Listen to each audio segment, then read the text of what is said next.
পাকিস্তানের বিপক্ষে সিরিজ নির্ধারণী তৃতীয় ও শেষ ওয়ানডেতে মাঠে নামছে বাংলাদেশ। প্রথম ম্যাচে ৮ উইকেটে সহজ জয় পেলেও দ্বিতীয় ওয়ানডেতে পাকিস্তানের কাছে ১২৮ রানের বড় ব্যবধানে হেরেছে টাইগাররা।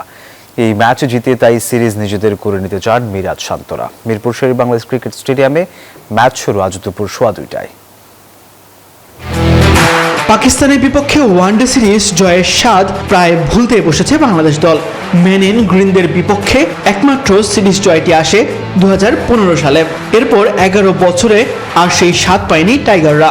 এবার সেই সুযোগের সামনে মিরাজ বাহিনী। তবে দ্বিতীয় ওয়ানডেতে হেরে আক্ষেপ বাড়ায় লাল সবুজের প্রতিনিধিরা। মিরপুরে শেষ ওয়ানডে তাই অলিখিত ফাইনাল, যে জিতবে তার ঘরেই যাবে শিরোপা।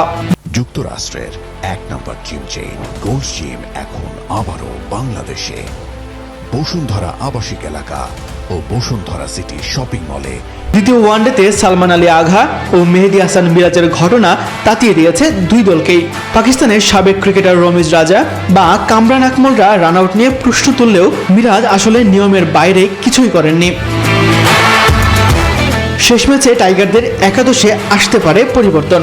সাইফ হাসানের জায়গায় ওপেনিং পজিশনে ঢুকতে পারেন সৌম্য সরকার। অন্যদিকে ওয়ার্কলোড ম্যানেজমেন্টের জন্য নাহিদ রানা অথবা তাসকিনকে বিশ্রাম দিয়ে খেলানো হতে পারে শরীফুল ইসলামকে। তবে শুধু সিরিজ জয় নয়, বাংলাদেশের জন্য প্রতিটি ওয়ানডে এখন র্যাঙ্কিংয়ের হিসাব নিকাশের মঞ্চ। বিশ্বকাপে সরাসরি জায়গা পাওয়ার সমীকরণ। এই ম্যাচে জয় পেলে র্যাঙ্কিংয়ে এগিয়ে যাবে টিম টাইগার্স। উইন্ডিজকে টপকে উঠে যাবে 9 নম্বরে।